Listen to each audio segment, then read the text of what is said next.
Hello everyone, this is Rudri Pathak from Department of Pharmaceutical Technology, LJ Institute of Pharmacy, Ahmedabad.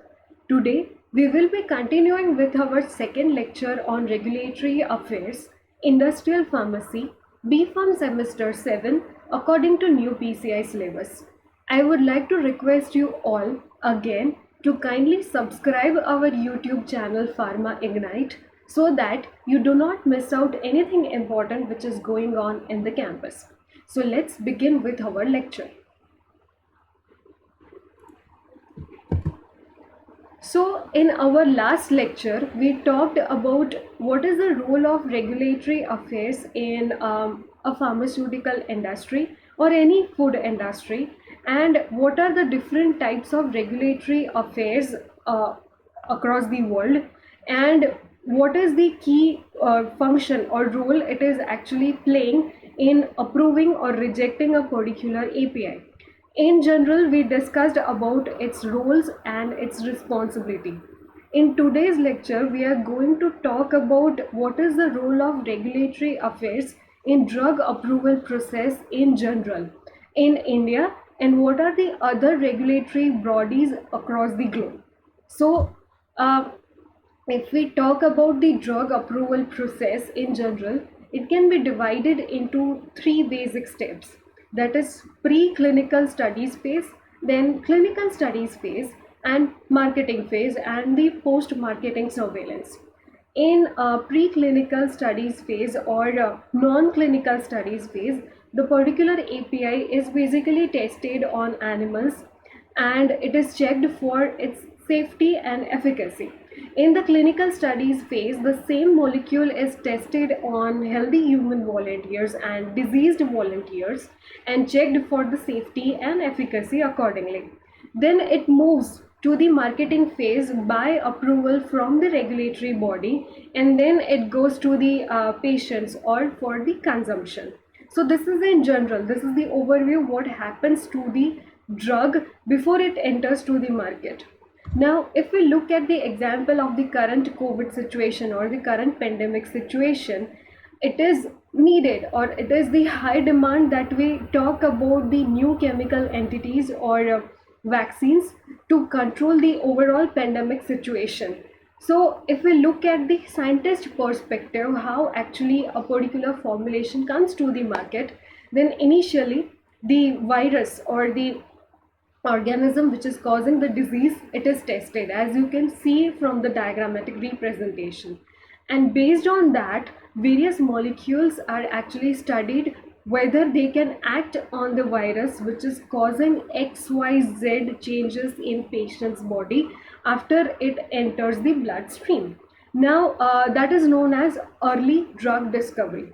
Then these molecules are checked and tested on animals to check for the safety and efficacy.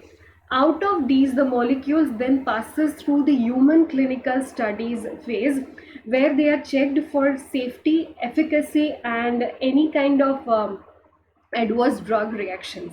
If at all that happens, then concerned regulatory bodies can instruct the company or the manufacturer to make further changes, and then if at all everything goes well, the green signal is given by the regulatory body and the molecule then enters the marketing phase, and then post-marketing surveillance is taken.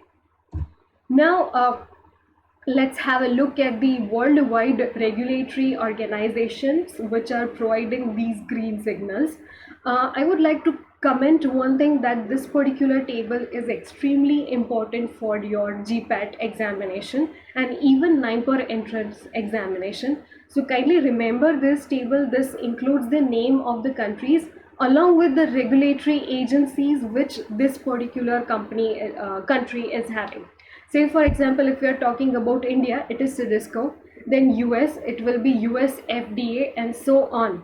Then in UK, it will be MHRA, then in Brazil, it will be Anvisa and so on. Now, we'll be talking about Indian regulatory authorities first. We'll be talking about what are the steps for drug approval specifically in India. Now, you must be remembering DNC Act, which was an important part for pharmaceutical jurisprudence. Now, according to DNC Act 1940, if you want to import, manufacture, sale, or even distribute, then it has to be according to DNC Act 1940. Now, in 1988, certain changes were made in DNC Act and Schedule Y was incorporated, which included the guidelines for clinical trials for XYZ molecule which needs to be launched. Now, in 2005, it was thought that the guidelines should not be restricted to just Indian domain. Say, for example, if you want to launch the product in European territory, then the guidelines were changed in such a manner so that a global acceptance for the molecule can also be fetched. So in 2005, the guidelines were changed accordingly so that a legal global acceptance can be made. Now, what would be the process? Say, for example, you are manufacturing a molecule for treatment of COVID-19, then what will be the process? The process will be like you need to fill up the form. It will be Form 44 according to Schedule Y of DNC Act 1940, and the information provided in that form, each and every parameter will be submitted to DCGI, that is Drugs Controller General of India. Now, what information will be included in Form 44? It will start with generic name, obviously. We need to disclose the name of the molecule which needs to be manufactured, then its patent status, whether that molecule is patented or generic. Then we'll be disclosing all the physicochemical and biological properties of the drug, that is its solubility, then its pH, then any other important parameter which is going to affect its dissolution and absorption in the patient's body, everything. Then each and every minute technical information such as stability, the expiry dates, then overall manufacturing process, how long does it take for the molecule to be manufactured, the formulation to be prepared, each and every step. Then the worldwide regulatory status of the product, in which country it is accepted, whether there is a country which has banned that molecule and everything. Then animal pharmacology and toxicity studies, what all reactions the product has shown to the animals, different ranges of animals. Then clinical trial reports, how long does it take to perform the clinical trials. Then reporting of any life threatening or any other adverse drug reaction associated with that molecule. So in general, each and every minute details of that particular molecule which is being manufactured will be disclosed in Form 44 of Schedule Y of DNC Act. So you must be remembering everything by now. We are talking about DNC Act. DNC Act includes Schedule Y, which started in 1988. It was changed in 2005. Then you need to fill up the Form 44, which is a part of Schedule Y. The form will be submitted to DCGI, that is Drugs Controller General of India.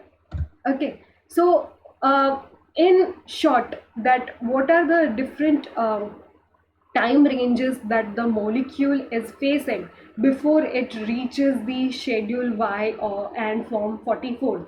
Then say, for example, if we are talking about COVID again, and we are having 5,000 probable molecules which can act against COVID, then it takes in general 6 to 10 years to perform pre-screening, to check on animals, to study the physicochemical properties, and out of these 5,000 candidates, only 5 to 10 candidates will then move to the clinical stage, where in stage 1 it is checked on human volunteers, 20 to 100 human healthy volunteers. Then from that it will move to stage 2, where these molecules are checked on diseased patients or patient volunteers, and there its efficacy will be checked. Then from that it will move to phase 3, where again it will be checked on healthy human volunteers, but now they will be examined for any kind of adverse drug reactions or any unwanted reactions which that molecule is showing. So in general, this will take almost 6 to 7 years. After preclinical studies are done, again 5 to 6 years at least, for checking of these molecules, and out of these 5 molecules only one will then reach to the marketing phase and will go for the FDA approval, and then will go to the patient. So you can imagine how long it takes for the molecules to actually reach the human consumption. It takes 10 to 15 years on an average, and billions of money along with that. I'm sorry for the faded image which is shown in this slide, but this is the best slide which has comprehensive timelines and the number of molecules which are actually going on through the process. Now, this reverse pyramid is showing the same thing, that it shows the decline, that initially we started with this many number of compounds, and then it reached to 5,000 to 20,000 compounds, and then it reduced to 250, and then 5, and then 1. Ultimately, just one compound reaches to the guidelines or regulatory approval status. So, in gist or in concise way, what all things we studied in today's lecture, we talked about what are the stages of drug development, the preclinical, the clinical, and the marketing, how long each and every stage is taking, and how many compounds actually reach the final stage. That is the most important part.